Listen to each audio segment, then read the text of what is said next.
Senhor esteja convosco. Ele está no meio de nós. Proclamação do Evangelho de Jesus Cristo segundo Lucas. Glória a vós, Senhor. Naquele tempo, quando as multidões se reuniram em grande quantidade, Jesus começou a dizer: esta geração é uma geração má.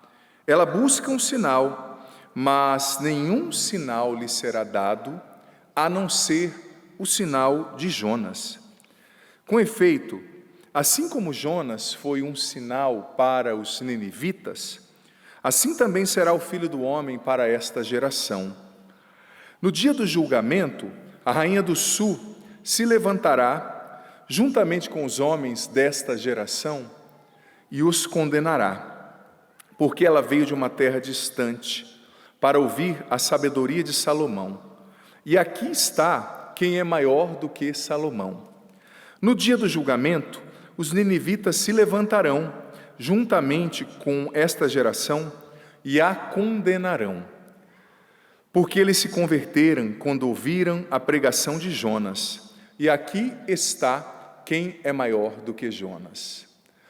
Palavra da salvação. Glória a vós, Senhor. Podemos aplaudir a palavra de Deus, que nos liberta, que nos cura, que nos salva.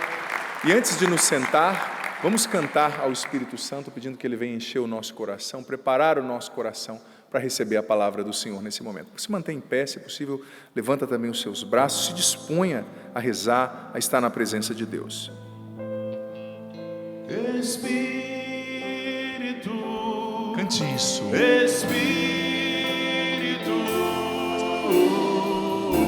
Espírito Santo de Deus.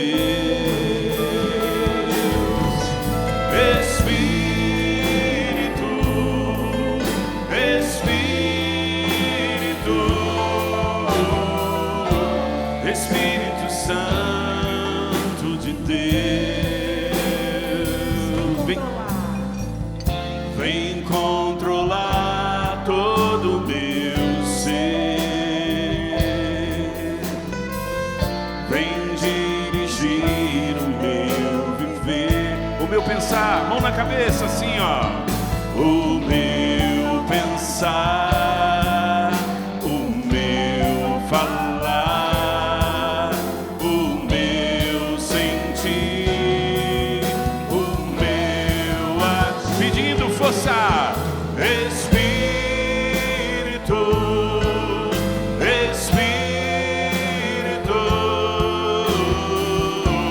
Espírito Santo de Deus,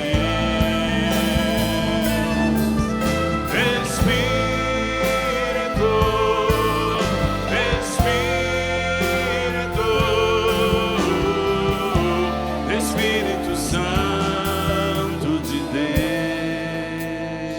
A cruz sagrada seja minha luz, não seja o dragão meu guia. Retira-te, Satanás, nunca me aconselhes coisas vãs. É mal que tu me ofereces, bebe tu mesmo os teus venenos. Em nome de Jesus Cristo, amém. Você pode se sentar, pode segurar nesse acorde mesmo, nesse tom mesmo, por gentileza. Você que está nos acompanhando em casa, você que está aqui no Santuário do Pai das Misericórdias, mais uma vez, manifesto a alegria de estarmos juntos para celebrar essa Eucaristia. E veja bem, eu e você precisamos ter os ouvidos e o coração muito abertos, sabe? Você aqui, você em casa, porque Deus já está falando conosco. Deus já está falando com você que está aqui, com você que veio, com você que me acompanha em casa.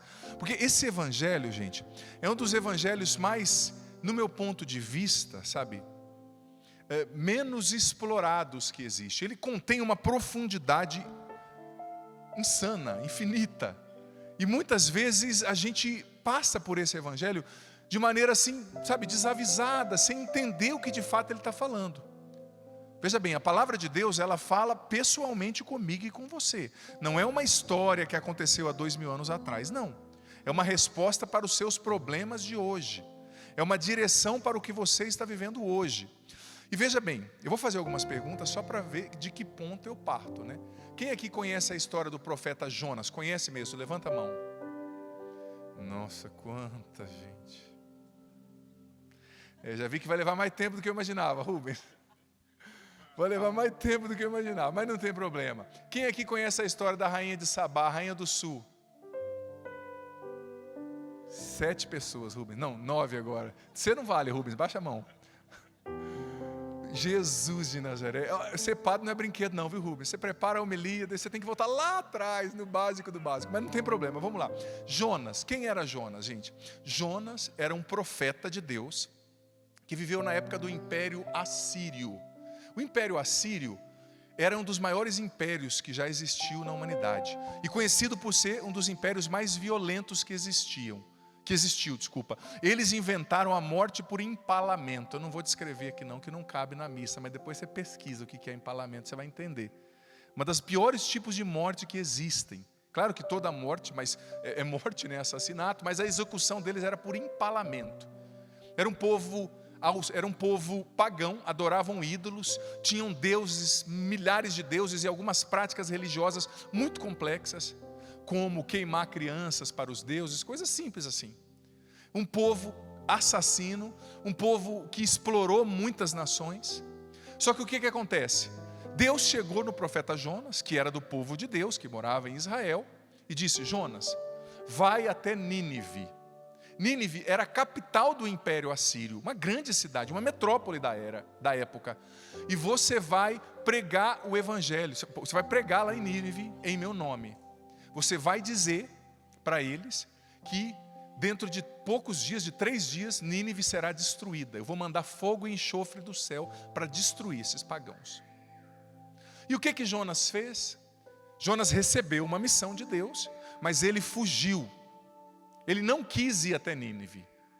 E ele fugiu, foi embora, como muita gente que recebe a missão de ser pai de família, de ser mãe, de ser esposo, de ser esposa, e que foge, não é? Ele fugiu.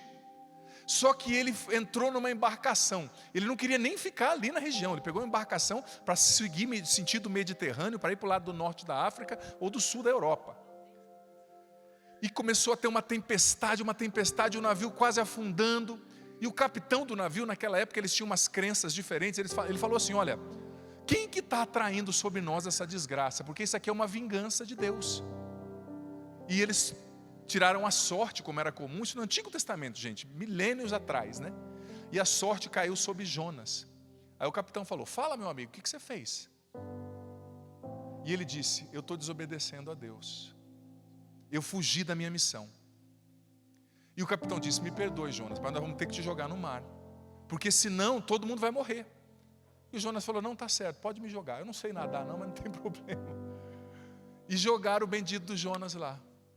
E o que diz o livro bíblico? Claro, gente, aqui num livro como esse, é um livro metafórico. Nós não vamos entrar na dissecação científica. Ai, como aconteceu? Que baleia que foi? Diz o livro que, quando ele foi jogado no mar, uma baleia o engoliu. E ele passou 3 dias na barriga da baleia.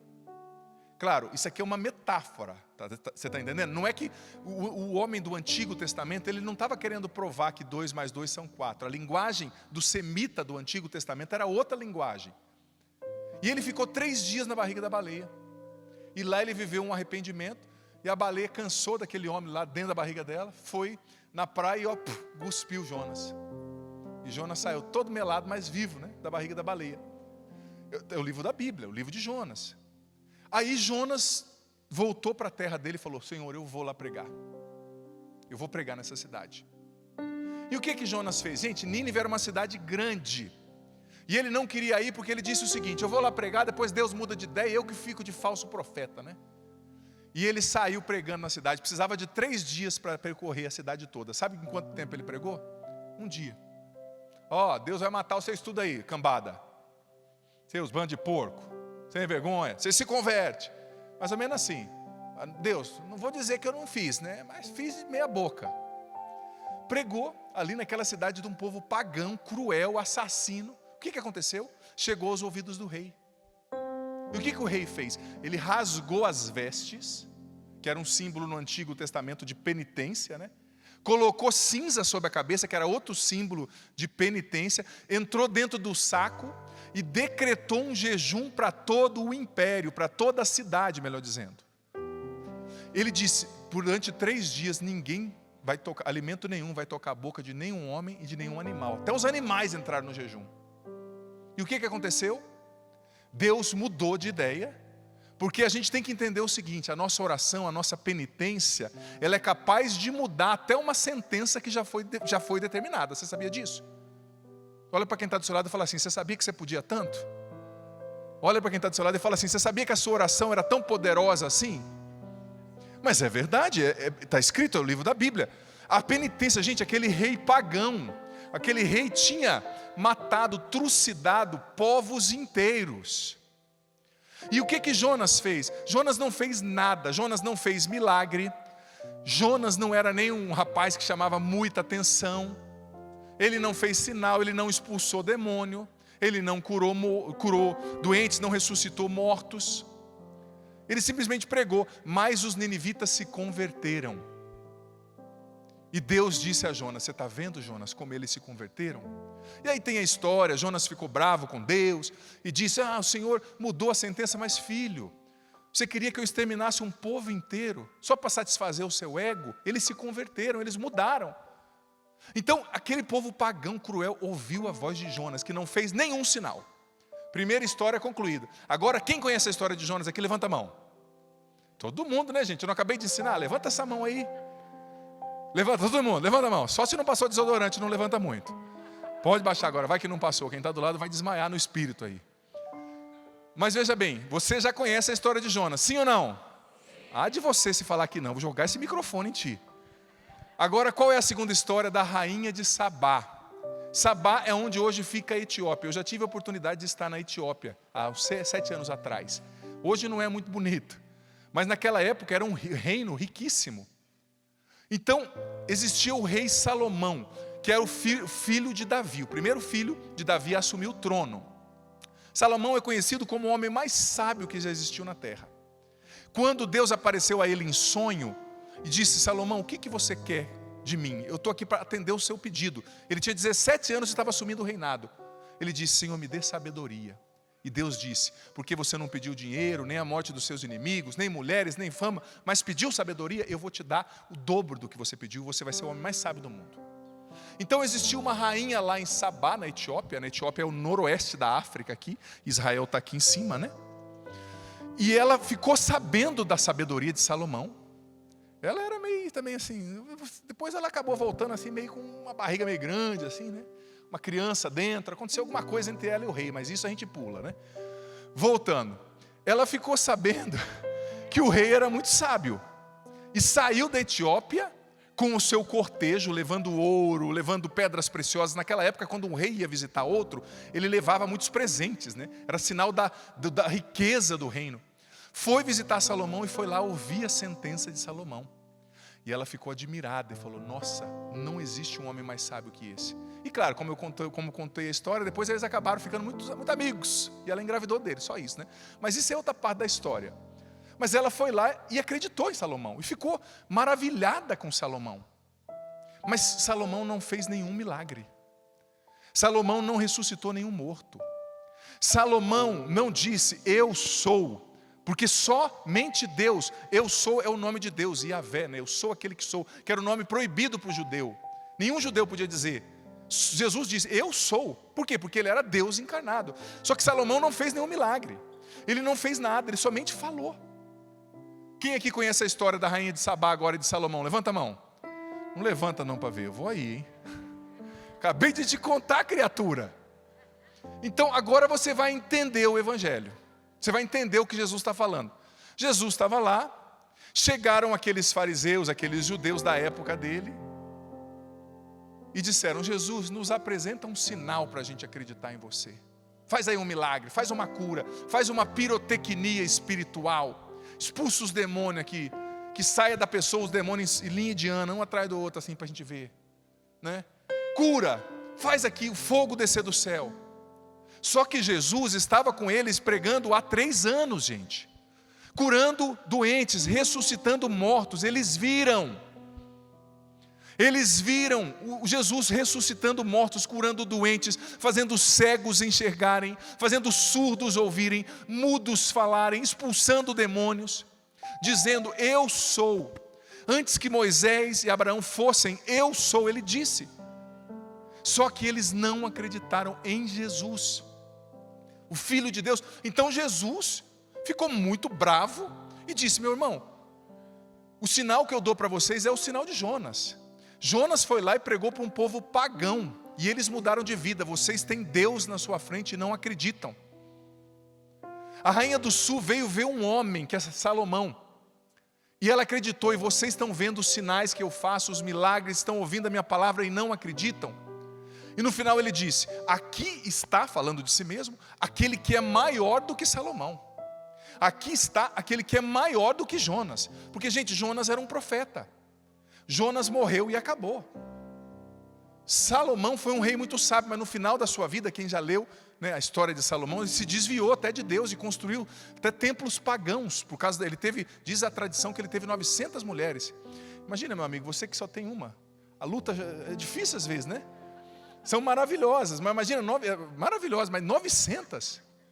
O padre Léo brincava até falando assim, que os padres não casam hoje porque Salomão esgotou a cota no passado, né? 900 mulheres. Então no final da vida ele se desviou, construiu templos a deuses pagãos. Então Jesus está dizendo: gente, eu sou maior que Salomão. Eu estou aqui, o que mais que vocês querem?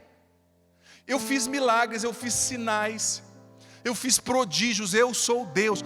E ele disse: por isso no dia do juízo, a rainha de Sabá vai se levantar e vai condenar vocês. Porque ela veio da África e acreditou em Salomão, e vocês não acreditam em mim, que estou fazendo milagres aqui. E no final Jesus disse: no dia do juízo, o povo de Nínive, aqueles pagãos que se converteram e foram salvos por Deus, eles vão se levantar e condenar vocês, porque vocês, povo de Deus, não acreditam em mim, Deus vivo e encarnado que estou aqui. Olha para quem está do seu lado e pergunta: você está entendendo agora? Olha bem no olho dessa pessoa, vê se ela está entendendo. Gente, esse evangelho é muito forte, sabe por quê? Porque ele revela o seguinte: ele revela um povo que não estava disposto para ouvir a palavra de Deus. Um povo que não queria ouvir. Um povo que ouvia sem disposição. Eu não sei o que os impulsionava. Talvez é o preconceito, porque Jesus era de Nazaré. Talvez é a preguiça, é o orgulho, a vaidade, a soberba. Mas veja bem, quanta gente age assim. Quanta gente, eu penso numa coisa: quem quer, dá um jeito. Quem não quer, arranja uma desculpa. Repita depois do padre: quem quer, dá um jeito. Quem não quer, arranja uma desculpa. Porque quem quer acreditar, gente, quem quer seguir Jesus, quem quer ouvir a palavra de Deus, dá um jeito. Vai atrás, vai à missa. Quem não quer, arranja uma desculpa. Ah, eu não vou porque o padre fala mal. Ah, eu não vou porque o padre fala muito. Ah, eu não vou porque o padre é baixo. Ah, eu não vou porque o padre é alto. Ah, eu não vou porque não tem música. Ah, eu não vou porque eles cantam muito. Ah, eu não vou à missa porque a igreja está perto. Aí muda vizinho da igreja: ah, eu não vou à missa porque acordei cansado. Depois morre, vai para o inferno, não sabe por quê, praga. Aliás, bênção. Escapou. Não sabe o que acontece, é preguiçoso. Quem quer dá um jeito, quem não quer arranja uma desculpa. Que nem um gurizão chegou esses dias em mim e falou: padre, estou namorando já, estou pensando em ficar noivo, mas sabe como é, né? Faz 4 finais de semana que ela não me encontra, ela está muito ocupada. Uma vez é amiga, outra vez ela foi levar a avó no médico. Eu falei: meu amigo, quem quer dá um jeito, quem não quer arranja uma desculpa. Chuta que laço. Mas passou um tempo, ela já apareceu com outro. Mas essas coisas de jovem, né, tal, do adolescentezinho ali. Mas eu já percebi, eu falei: essa mulher, meu amigo, não vai rolar não. Acorda, criatura. Não, padre, é que ela é muito ocupada. Se ela quisesse, ela dava um jeito, tá com você. Uma mulher apaixonada, diga aí, meninas, dá um jeito ou não dá? Mas também quando quer arranjar desculpa, sai de baixo. Nossa, não, hoje não pode, hoje não vai, hoje eu não quero. Aí eu tô com dor na sobrancelha, né? Aí me deu uma dor no cabelo, né? Inventa história não sei aonde. Essa de dor de cabeça já deu, viu? Criatividade, outras diferentes. Quem quer dá um jeito, quem não quer arranja uma desculpa.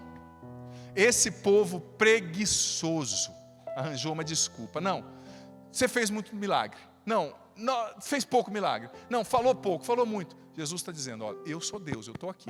Querem, aceitem a salvação. Não querem, se condenem. Porque, gente, Deus não obriga ninguém a segui-lo. Deus não obriga ninguém a aceitá-lo. Só que eu digo para você, tem gente que fica esperando uma desculpa para não ir na igreja, para não rezar, para não se converter. Tem gente preguiçosa por aí.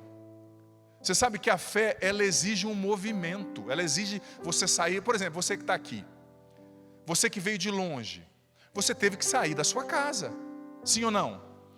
Não sei se você veio de ônibus, de avião, mas você teve que pegar o avião, pegar o ônibus, vir para cá, encontrar gente no aeroporto. Vem para a Canção Nova, eu queria encontrar o fulano não está. Eu queria encontrar o padre, a hora que eu vejo o padre está correndo. Como aqui na Canção Nova a gente não faz quase nada, né? Está sempre correndo, para fazer uma coisa, para gravar um programa, para atender uma pessoa, para isso, para aquilo outro. Você saiu da sua casa, meu irmão. Tem gente que quer que Deus vá lá na casa dele, quer que Jesus apareça no quarto falando assim, a paz esteja contigo, vim aqui trazer comunhão para você. Vai para outros lugares, né? Que isso, meu amigo? Deixa de ser preguiçoso. A fé exige movimento. Agora a pessoa quer ir na chácara. Para ir na chácara, ela tem disposição todo domingo. Para ir na missa, está sempre cansada. Para assistir 8 séries seguidas, 8 episódios da série, ela tem disposição. Para ir na missa, está cansada. Para assistir aquele youtuber famoso, tem disposição. Para ouvir o padre, está cansada. E foi o que eu disse, tem gente que é assim. Ela está esperando uma desculpa para não ir na igreja. A esposa está levando o marido na marra, ameaçando. Se eu não for, não faço sobremesa. Se eu não for, não faço outras coisas, não vem o caso. Se eu não for, né? Tá, só na ameaça. Aí de repente, vamos lá, aconteça na paróquia que o padre sai, dá um escândalo, briga com alguém, ou deixa o sacerdócio, acontece. Aí o marido fala, tá vendo? Aí eu não vou. Sem vergonha, cachorro, ele não queria ir. Arranjou uma desculpa. Está entendendo? Não é que o que caiu escandalizou, não. Isso é um preguiçoso. Devia estar graças a Deus de ter uma esposa que reza por ele. E devia criar vergonha na cara e rezar também. E buscar a Deus, e colocar Jesus em primeiro lugar. Depois as coisas não dão certo, fica reclamando e pedindo para a gente que é padre rezar. Reza você, criatura, põe seu joelho no chão, se confessa, comunga Jesus, que você vai ver que a tua vida vai mudar. Não tem como não mudar. Mas é uma preguiça. Quem quer dar um jeito, quem não quer dar uma desculpa, arranja uma desculpa, sabe? E a maioria das pessoas deram uma desculpa. Mais uma vez eu digo, Jesus estava pregando, gente, estava fazendo sinais. E ele citou Jonas, que não fez sinal nenhum e fez uma pregação meia boca. Ele citou a rainha do sul, de Sabá, que veio para ouvir a sabedoria de Salomão e se encantou com a sabedoria que Deus deu àquele homem. E Jesus está falando, eu estou aqui. Eu digo para você, você sabia que em muitas aparições, eu dizia isso na minha homilia hoje que eu gravo para o meu canal do YouTube, em muitas aparições Jesus disse, Santa Maria Margarida Alacoque, eu quero que as pessoas venham me visitar no Santíssimo, me consolar, porque eu estou abandonado em muitos sacrários ao longo do mundo, em muitas igrejas nas quais ninguém me visita. Eu quero que os fiéis venham fazer reparação diante da minha presença eucarística, venham me visitar. Quantas igrejas tem na sua cidade, criatura? Me diga. Olha, eu digo para você, Cachoeira, com todo respeito aos cachoeirenses, é pequeno, né? É um ovo, são 30 mil habitantes, comparado a São Paulo, comparado a São José dos Campos. A minha cidade lá no Paraná tem 700, quase 600, 700 mil habitantes. É um ovo.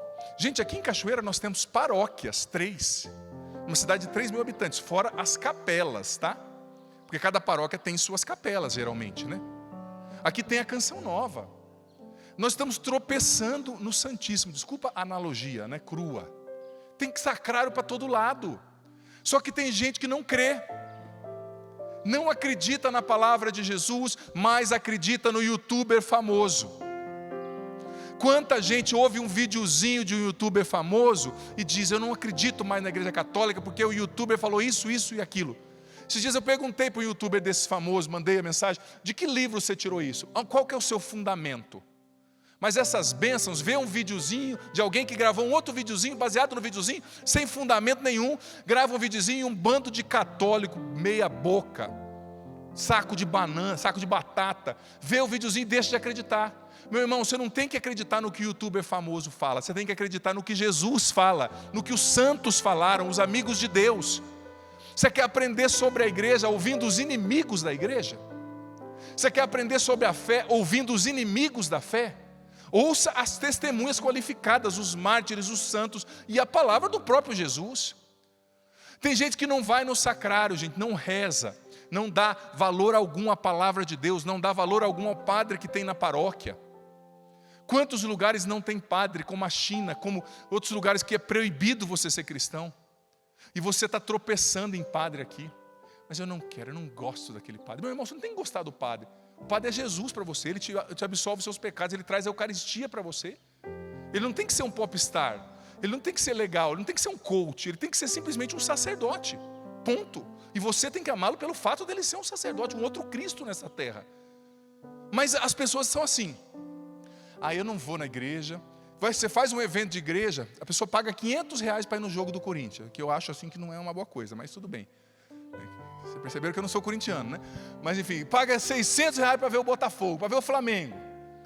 Mas a hora que tem que pagar R$20 para um evento da igreja, onde já se viu. Para Deus tem que fazer tudo mal feito mesmo, né? A pessoa fica revoltada. Como vocês cobram? Eu vou vontade de falar assim, não vamos cobrar não. Aí você aluga o som, paga a luz, né?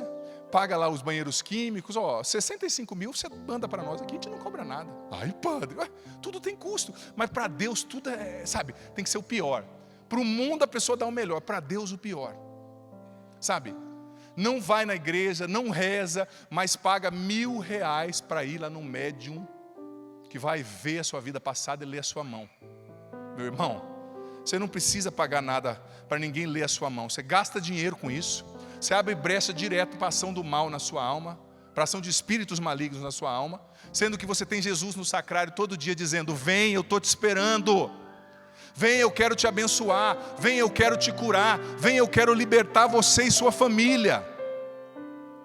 Filha, você não imagina quantas bênçãos caem sobre você e a sua casa quando você está diante do Santíssimo em adoração. Você não imagina quantas bênçãos caem sobre você e sua casa quando você vai à igreja. Eu falei no Sorrindo para a Vida esses dias e repito. Quando uma pessoa dá um passo em direção a Deus, Deus dá 1000 passos em direção a essa pessoa. Quando você se decidiu vir aqui na igreja e saiu da sua casa, Deus já começou a trabalhar em você e na sua família. Quando você se decidiu a pegar o terço e ir na igreja e rezar, Deus já começou a fazer. Mas me perdoa, nós somos uma geração preguiçosa. Jesus também está dizendo para nós, geração má, geração perversa. Eu estou aqui, se movimente. A fé, gente, ela é um êxodo, é um sair de si, é um movimento. Diga para quem está do seu lado, quando você dá um passo em direção a Deus, diga para essa pessoa: Deus dá 1000 passos na sua direção. Ou seja, quando você se movimenta, quando você sai do comodismo.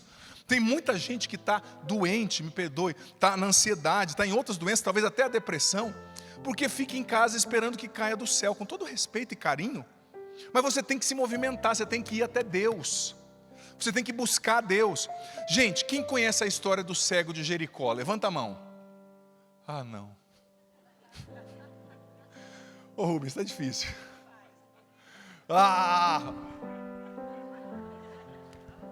Ainda bem que acho que não filmou isso não, né? Gente, o cego de Jericó, Bartimeu, filho de Timeu. Vou explicar de novo. Rubens, é isso, a gente é padre para isso, né, Rubens? É que nem você que fala para o seu filho, você tem 3, né?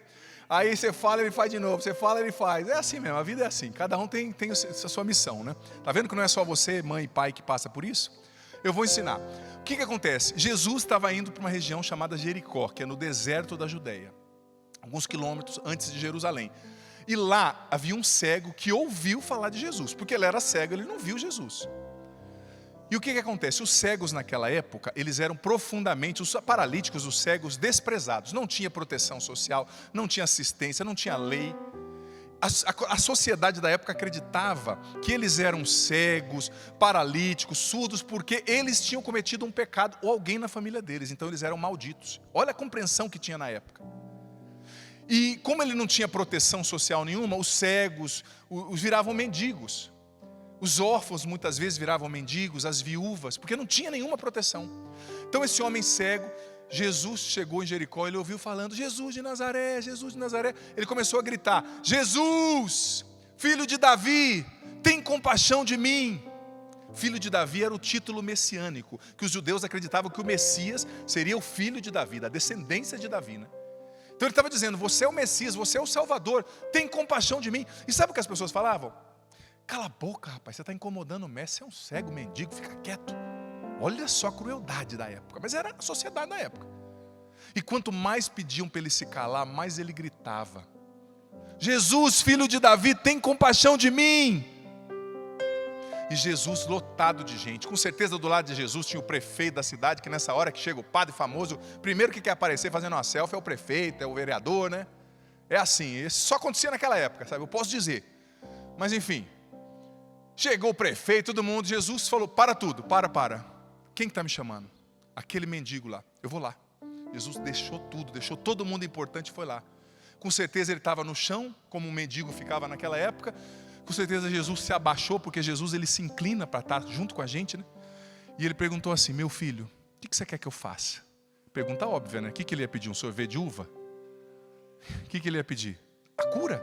Senhor, eu quero ver, eu quero enxergar. Jesus no mesmo momento disse: você está curado, a tua fé te salvou. E aquele homem levantou, pulando de alegria, porque ele estava enxergando todo mundo. Por que eu estou contando essa história? Para dizer que diante do seu problema, diante do problema da sua família, do seu filho na droga, do seu casamento acabando, da sua doença, seja do que for, ao invés de você visitar o guru, ouvir o filósofo famoso, pagar R$1.000 para um médium ler a sua mão, com todo o respeito a qualquer outra religião, mas eu estou falando, sou católico, sou padre católico, pregando uma televisão católica para católicos, né? Em vez de tudo isso, você tem que ir diante do Santíssimo e gritar: Jesus, filho de Davi, olha para mim. Jesus, gritar não no volume da voz necessariamente, mas na intensidade do clamor do seu coração, no desejo, na fé. Deus se alegra tanto quando a gente clama, quando a gente grita, nossa alma grita. Lembra aquela história do Antigo Testamento, né? A mãe de Samuel, ela era estéril, e ela foi diante de Deus e começou a chorar e clamar no templo. O sacerdote foi lá e falou: você está bêbada, mulher, uma hora dessa?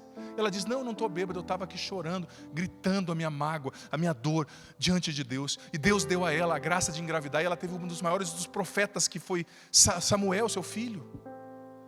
Talvez você está vendo a sua vida, a sua família se destruir, meu irmão. O que você está fazendo? Está de braço cruzado, xingando e achando que tem que vir alguém resolver o seu problema. Esse alguém já veio há mais de 2000 anos atrás. Você tem que ir a ele e gritar: filho de Davi, olha para mim, liberta a minha família, abre um novo caminho. Você acredita nisso? Que ele pode fazer isso, sim ou não? Então aplauda o Senhor.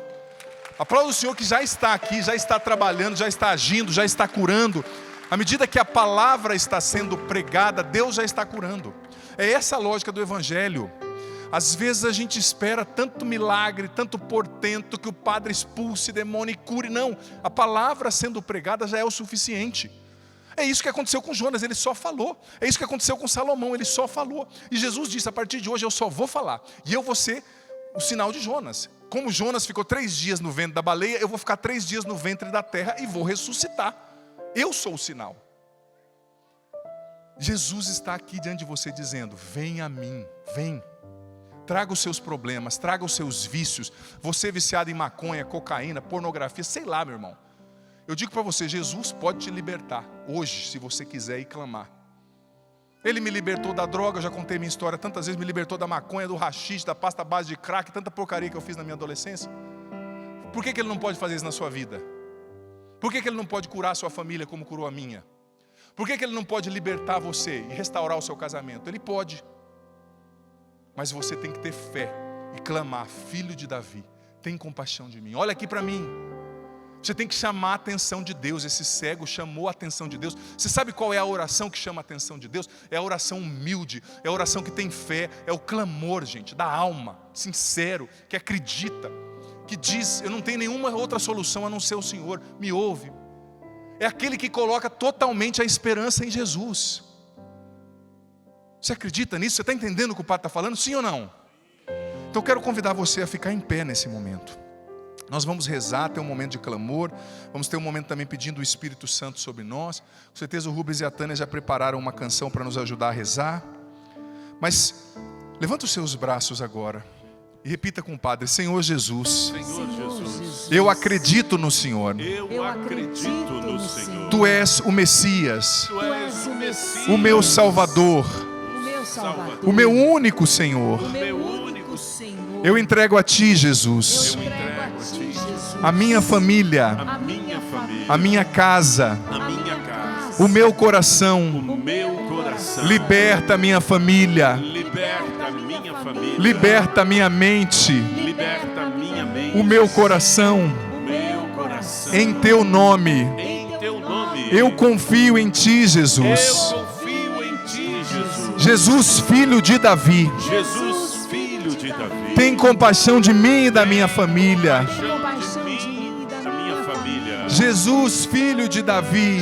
Jesus, filho de Davi. Tem compaixão de mim e da minha casa. Tem compaixão de mim e da minha casa. Jesus, filho de Davi. Jesus, filho de Davi. Tem compaixão de mim e dos meus. Tem compaixão de mim e dos meus. Derrama sobre nós o teu sangue precioso Derrama sobre nós o teu sangue precioso. e nos liberta de todo mal. que nos liberta de todo mal. Com os braços erguidos, vamos cantar, vamos clamar do fundo da nossa alma.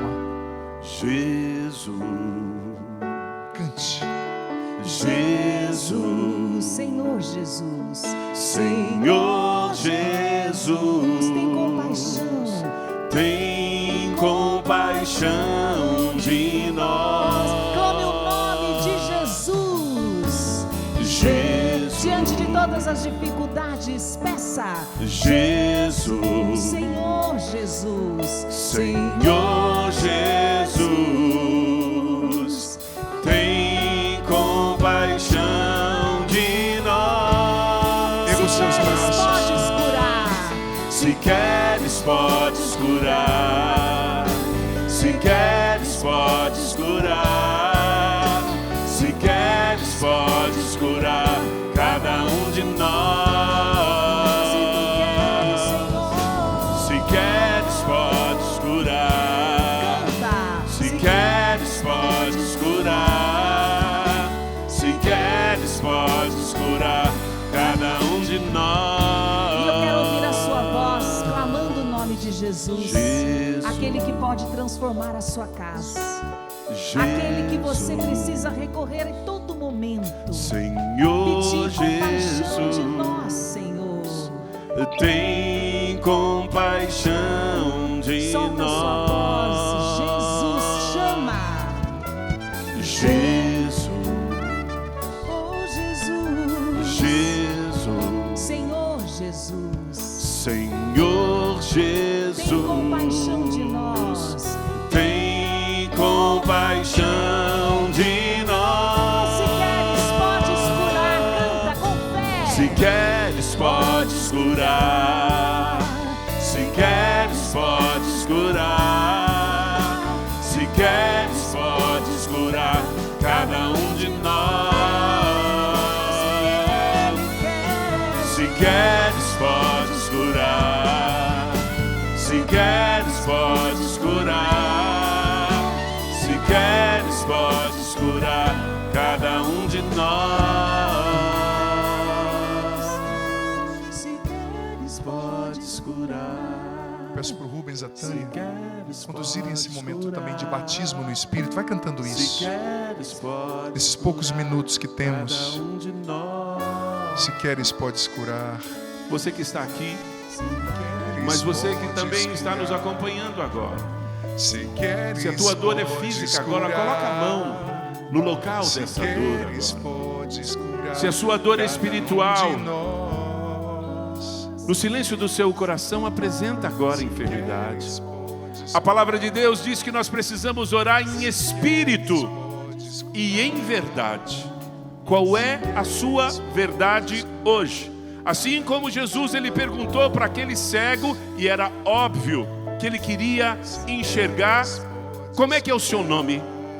O Senhor está perguntando o seu nome nessa tarde, meu irmão. Você que está aqui, mas você que nos acompanha, Ele está te dando essa chance e perguntando: o que tu queres que eu te faça? O que tu queres? Peça ao Senhor. Ele não é Aladim dos 3 pedidos, mas Ele quer te atender nessa tarde, meu irmão. Se for justo o que você está pedindo, e se for para a glória de Deus, se não for para a sua perdição, tenha certeza, tenha fé, porque é pela fé que move a mão de Deus que Ele vai agir em você agora. Seja qual for a enfermidade, seja qual a situação que você está passando, seja ela financeira, seja ela familiar, não importa, a especialidade do nosso Deus é causas impossíveis. Assim como existem médicos que têm a sua especialidade, a especialidade do nosso Deus, o Deus de Abraão, o Deus de Isaac, o Deus de Jacó, a especialidade dele é causas impossíveis. Abre a sua boca agora, nem fica me olhando agora, mas peça para Deus, é a sua chance. Você está aqui, você veio à Canção Nova. Esse território é um território eucarístico, meu irmão. Você está diante de Jesus. Você que me acompanha pelo Sistema Canção Nova, as ondas do Sistema Canção Nova, elas levam Cristo atividade, é isso mesmo. E o Senhor está visitando você agora. Peça para o Senhor, fala com Ele, chama a atenção do Senhor agora. Vai, chama a atenção, como aquele cego chamou a atenção. As pessoas falaram para ele, cala a boca, para de falar. E ele disse, não, é a minha chance, é a minha oportunidade. Você está tendo uma oportunidade agora, clame ao Senhor, peça ao Senhor. Eu não posso rezar por aquilo que você sabe, aquilo que tem atingido você, aquilo que tem te incomodado. Peça ao Senhor, fala. A palavra de Deus diz que batei e será aberto, pedi e recebereis. É a hora da graça, meu irmão. Peça ao Senhor com fé, porque sem fé é impossível agradar a Deus, mas com fé nós movimentamos a mão de Deus, e o Senhor não exige uma fé enorme. A fé que o Senhor nos exige é do tamanho de um grão de uma mostarda. Peça, meu irmão, peça agora. Vá pedindo, vai falando, vai clamando, vai chamando a atenção do Senhor, porque Ele tem ouvido e nos escuta. O Senhor nos escuta. E se te falta a palavra, e se você nem sabe pedir como deve, vai rezando no Espírito agora. A palavra de Deus diz que nós não sabemos pedir e nem orar como convém, mas o Espírito, Ele intercede por nós, o Espírito, Ele clama por nós, e é isso que o Espírito está fazendo agora. Ergue bem alto os seus braços agora, ergue bem alto os seus braços, e vai clamando no Espírito. Solte a sua voz agora, meu irmão. Eu quero ouvir você rezando no Espírito agora. Solte a sua voz, reze no Espírito.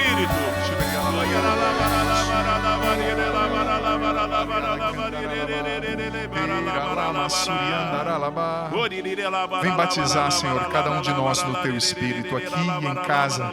Infunde em nós os dons, os carismas, os ministérios do Teu Espírito. Dá-nos a sabedoria, Senhor, a alegria que é dom do Teu Espírito. Nós confiamos em Ti, Senhor. Obrigado por esse momento, Senhor. A Ti toda a glória, Senhor, toda a honra, toda a adoração. Obrigado por tudo que o Senhor já está fazendo. Muitas correntes sendo quebradas, essa imagem que o Senhor me dava, algemas, cadeias, e muito mais Ele realizou. Nós cremos, Senhor. Tomamos posse de toda a libertação, de toda a cura. Obrigado. Se queres, podes curar. Se queres, podes curar. Se queres, podes curar cada um de nós. Amém, Senhor. Se Obrigado. queres, Senhor, se queres, podes curar. Eu creio, Senhor. Se queres, podes curar. Se queres, podes curar cada um de nós. Louvado seja nosso Senhor Jesus Cristo. Para sempre seja louvado.